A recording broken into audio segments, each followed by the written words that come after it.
Hi. Today I wanted to experiment with some brand new content, so let's do some long form stuff. No, that's not a good intro. I like music quite a bit. God, I'm so bad at intros. I'm doing this without a script. I hope you understand this. There's a website that I frequent because I listen to so much music and I like to review it, and that website's called Album of the Year. And on that website, people can make lists, and one of those lists happens to be this: the complete list of albums that exist. And we're going to be going over that today because these are very interesting. I don't think that many people know about these, so let's just go into it. Ooh.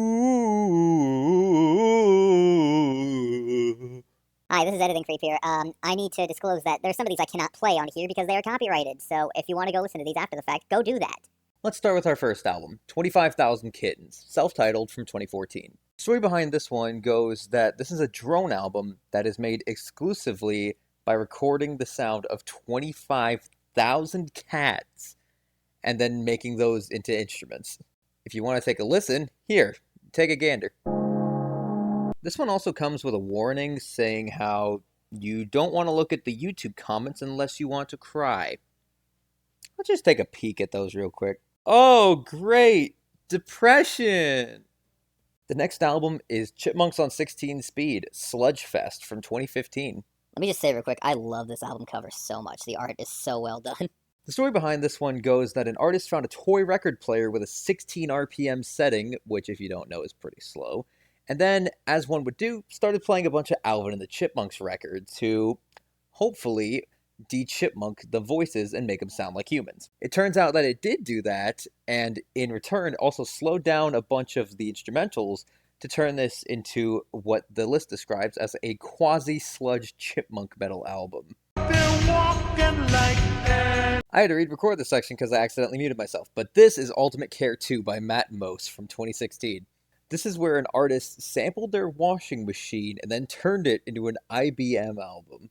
I'm not going to play this one because I believe it's copyrighted, but still, go listen to it. It's actually pretty nice. God, I don't know how I'm going to talk about this one. This is Clang by Juju from 2015.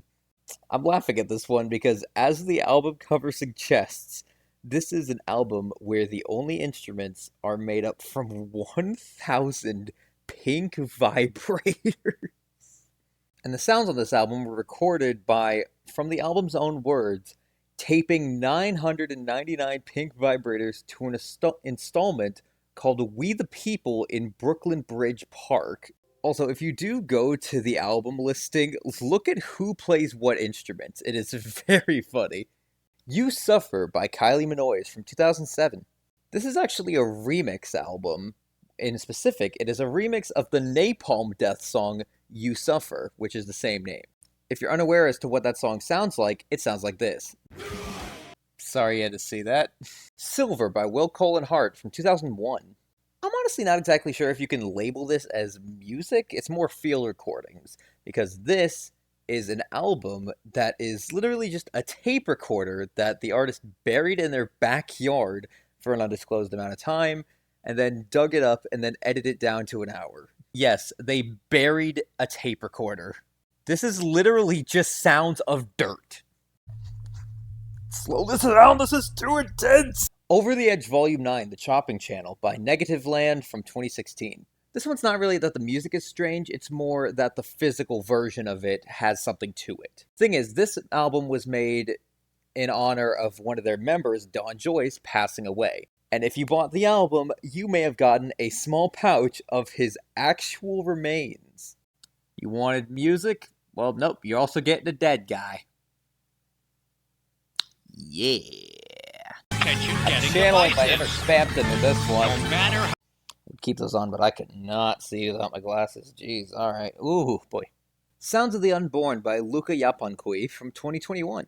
This artist is the next baby, and if you want to know why, this album was made while they were still in the womb. Using biosonic MIDI technology, their parents ended up recording their womb and coming out with an actual result for music. This is sounding like something straight out of you, Nikki. Nymphomatriarch, self-titled from 2003. This is actually a pretty weird album, considering that this is made by a very big person by the name of Venetian Snares. If you don't know who this is, he's one of the biggest breakcore artists there is. This is a collaboration album between him and his girlfriend doing, let's just describe it as mommy and daddy kissing, smooching in the areas that, The Wit and Wisdom of Ronald Reagan from 1980. This one is listed as containing every word of true wisdom ever spoken by President Ronald Wilson Reagan, which is to say that despite having groups, this is a completely silent record. Yes, it's 1980s. This is when we actually had physical records. Get with the times. Also, if I had to guess, this is what it sounds like. Do you get it? Schwarzwald...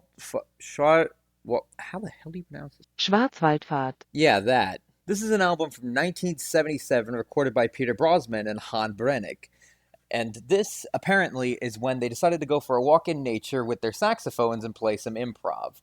But as it turns out, they forgot to bring other instruments, so on top of just a saxophone, they decided to just pick up some sticks and start going ham on some trees. And this is a free improvisation album made entirely from trees. It's a very long amount of this. This is one I feel like some people already know about. Buyer's Market by Peter Sotos from 1992. This one is actually really, really dark because this is not really music. It's actually a bunch of interviews. It's a sound collage that is made out of recorded interviews of victims of violent Skeksis crimes, many being children. Look, I'm new to this YouTube thing. I don't know how to censor certain words. Anyway, let's switch to something more positive. The Adventures of Ali and His Gang versus Mr. Tooth Decay by Muhammad Ali from 1976. That's right, Muhammad Ali, of all people, made an educational album for kids. For brushing your teeth. Ice cream!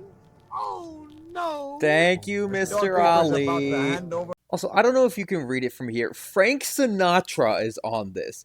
Frank freaking Sinatra! The Texas Chainsaw Orchestra, self-titled from 1997. This is really a novelty album where it's popular songs covered entirely by chainsaws. Yes, chainsaws are an instrument now. Get used to it. Hang on, these are hits from like 30 years ago. What songs do they even have on here? Whitney Houston! Oh my god! The Pizza Underground demo from 2013. This is a bit of a weird one because it's pizza-themed parodies of Violet Underground songs. And not only that, it's a band that is led by none other than Macaulay Culkin of Home Alone fame. I wish I was making this up. You know what, let's go a little more wholesome. I'm Still Playing by Zebra from 2016. This is an album that was recorded by Laura Thornton's 2-year-old daughter. Who is Laura Thornton? I don't really know. But her husband, Tim Thornton of the band Tiger Village, made a home studio where he included a microphone in a stairwell with piles of items to throw down the stairs, piles of amplified bubble wrap, percussion-triggered synth arpeggios, organs, drums, guitars, and an ample use of a microphone with pitch-shifted delay. So yes, a child made a free improvisation album. It's making me not want to have children. Shut Up Little Man by Raymond and Peter from 1993. Now this is one of those albums that has a very long backstory to it, and here it is. Our story starts with two people, Peter J. Haskett and Raymond Huffman, who were both really violent alcoholics who had the misfortune of knowing one another. But on top of that, they also had an apartment building with two other people, Eddie Lee Sausage and Mitchell D. Who. And those two were annoyed because they were getting constantly yelled at with each other in arguments, often featuring the title of this album's Shut Up Little Man in between. And with that, they decided to record and compile their outbursts on tape and distribute it among their friends. And the story actually goes a little deeper because a couple years later, they made a documentary about this album. And as it turns out, Peter and Raymond could not attend its premiere. Why, you may ask? It's because they died. From alcoholism. So this album is just full of just spoken word arguments that these two had. Oh, shut up! You said you would be quiet, then do it! It sounds like my parents. Chop and Screwed. Wow, that's not the title. Chopped and Scrooged by Sufjan Stevens from 2012. Yes, you heard me right. Sufjan Stevens, the same person who made Carrie and Lowell and Illinois. This is a really relatively unknown mixtape that Sufjan Stevens made for Christmas. And also, it has a song that yearns for doing the deed with Santa Claus. I've heard of wanting to kill Santa Claus, but marrying him and... ooh, boy. Changes les Bloqueurs by the New Blockaders, 1982. There's not really much to this one. It is literally just a 45-minute noise album of two guys moving around furniture in an apartment. Huh, so that's what the French sound like. Alright, I could probably do like 3 more albums of this and I'm going to call it a day. Ooh, this one's topical for the time. Wake Up by Pope Francis from 2015. That's right, baby, the Pope! The Pope! He made music. Well, I say he made music, but this is really more of an album of like speeches and contemporary Christian music. I don't know what he's saying, but amen. Thank you, Mr. Pope Man. Howdly toodly, Oh Killy Do Killy from 2019. As this album cover may suggest, this is a metal band that is obsessed with Ned Flanders. Yes, Ned Flanders of Simpsons fame. Just look at them. That's Ned Flanders if I've ever seen one. And finally, to finish this whole thing out, Cybrid Theory by Gangnam Park. Oh my god. As this may suggest, this is an album that is full of mashups of nothing but Hybrid Theory by Linkin Park, but every single song is mashed up with Gangnam Style by PSY.